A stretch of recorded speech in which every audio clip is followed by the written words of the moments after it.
ఒక యువతి రద్దీగా ఉన్న బస్సు ఎక్కిందట.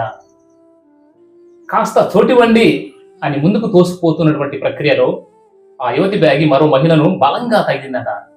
ఆమె ఎక్కడ తిడుతుందని చాలా భయపడిపోయింది ఆ యువతి. ఆమె ఏమనలేదు. పైగా చేయి అందించి నిలదొక్కుకోవడానికి సహాయపడిందట.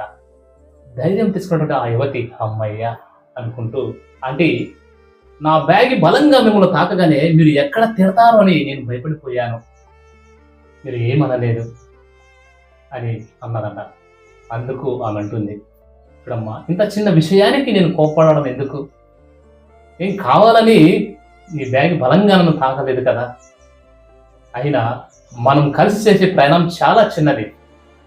2 స్టాపుల తర్వాత నేను దిగిపోతాను. ఇంత మాత్రానికి నేను కోపడడం, కొత్తగా శత్రువును తయారు చేసుకోవడం, నా మూడు పాడు చేసుకోవడం అవసరమంటావా అన్నదట ఆ మహిళ. ఆ మాటలు విన్న ఆ యువతి ఎంతగానో ఆశ్చర్యానికి గురైంది.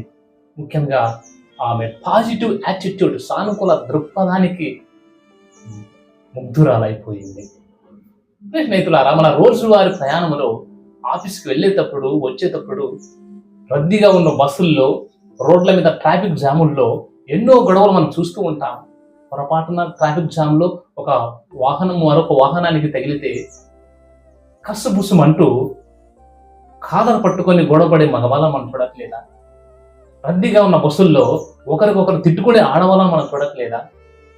ఈ ప్రయాణం చాలా చిన్నది అని ఆ మహిళలాగా గుర్తిస్తే ప్రపంచం ఎంత బాగుంటుంది కదా. రోజువారి ప్రయాణమే కాదు, మన జీవిత ప్రయాణం కూడా చాలా చిన్నది. Our life is very short, our journey is very short as well. ఈ విషయం మనకు తెలియక ఇక్కడే మనం శాశ్వతంగా ఉంటామన్నట్లుగా చాలా మంది కూడా ప్రవర్తిస్తూ ఉంటారు. చిన్న చిన్న విషయాలకే గొడవ పడిపోతూ ఉంటారు. కాస్త సర్దుకుపోయే చోట కూడా అనవసరంగా వాదనకు దిగుతూ ఉంటారు. ఆవేశం, కోపతాపాలు, స్వార్థం రకరకాలతో జీవిస్తూ ఉంటారు. ఈ ప్రయాణం చాలా చిన్నది అని గుర్తించే వ్యక్తి అలా ప్రవర్తించడు కదా. ఇంట్లో వాళ్ళు పొరపాటు చేస్తే ఇంట్లో వాళ్ళ మీద కష్టపుసమంటాము, తిడతాము, కొడతాము, తిరిగి ప్రేమతో వాళ్ళని హక్కున చేర్చుకుంటాము.